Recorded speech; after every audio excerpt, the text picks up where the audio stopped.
മഴ പെയ്യുമ്പോൾ കൂട്ടിലേക്ക് ഓടിക്കയറുന്ന കോഴിക്കുഞ്ഞുങ്ങളെപ്പോലെ കാവിക്കൂടാരത്തിലേക്ക് പാഞ്ഞു കയറുന്ന കോൺഗ്രസ് കുഞ്ഞുങ്ങൾ ഇന്ത്യൻ രാഷ്ട്രീയത്തിൽ ഇപ്പോൾ സ്ഥിരം കാഴ്ചയാണ്. തെരഞ്ഞെടുപ്പ് അടുക്കുമ്പോൾ പിന്നെ പറയും വേണ്ട.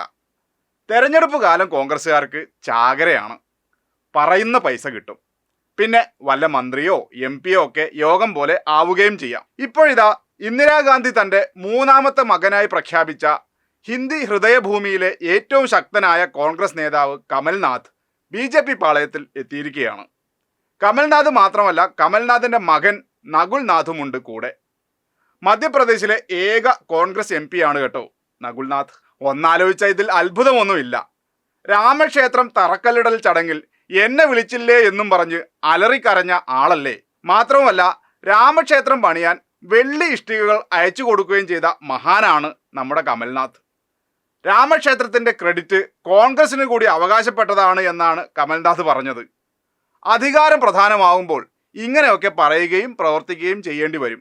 വർഗീയതയും ഹിന്ദുത്വവും ആളിക്കത്തിച്ച് അധികാരത്തിലെത്തുന്ന BJPയെ തോൽപ്പിക്കാൻ അതിനേക്കാൾ നന്നായി വർഗീയത പറയുകയാണ് വേണ്ടത് എന്ന് വിചാരിച്ചാൽ തെറ്റ് പറയാൻ പറ്റില്ല. രാഹുൽ ഗാന്ധിയെ തന്നെ കണ്ടില്ലേ, അമ്പലങ്ങളായ അമ്പലങ്ങളൊക്കെ കയറിയിറങ്ങി ഭസ്മവും പൂശി ഹനുമാന്റെ മുഖം വെച്ച് ഗദയും പിടിച്ച് അങ്ങനെ എന്തെല്ലാമാണ്. മുതിർന്ന നേതാവും മുൻ മുഖ്യമന്ത്രിയും പിന്നെ ഏറ്റവും നന്നായി ഹിന്ദുത്വം പറഞ്ഞ് വോട്ട് നേടാൻ പറ്റുന്ന ആളും എന്ന നിലയിലാണ് കഴിഞ്ഞ മധ്യപ്രദേശ് നിയമസഭാ തെരഞ്ഞെടുപ്പിൽ കമൽനാഥിനെ കോൺഗ്രസ് തന്നെ മുന്നോട്ട് വെച്ചത്. എന്നിട്ട് എന്താവാൻ, 8 നിലയിൽ പൊട്ടി. അതോടെ കമൽനാഥിനും കാര്യം മനസ്സിലായ മട്ടാണ്. താൻ പറയുന്ന വർഗീയത വളരെ കുറവാണ്. ഇനി ജയിക്കാൻ ഇത്രയുമൊന്നും പറഞ്ഞാൽ പോരാ, കുറച്ചുകൂടി വേണം.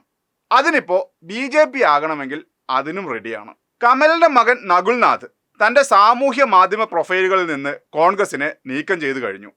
അച്ഛനും മകനും ഇപ്പോൾ ഡൽഹിയിലുണ്ട്. ഇനി രണ്ടുപേരും BJPയിൽ ചേർന്നതായി ഔദ്യോഗികമായ ഒരു അറിയിപ്പ് മാത്രം മതിയാകും. ദിവസങ്ങൾക്ക് മുൻപാണ് മഹാരാഷ്ട്ര മുൻ മുഖ്യമന്ത്രിയായിരുന്ന അശോക് ചവാൻ കോൺഗ്രസ് വിട്ട് BJPയിൽ ചേർന്നത്. ലാൽ ബഹദൂർ ശാസ്ത്രിയുടെ കൊച്ചുമകനും BJPയിൽ ചേർന്നു. ഇനിയും ആരൊക്കെ ചേരുമെന്ന് കാത്തിരുന്ന് കാണാം.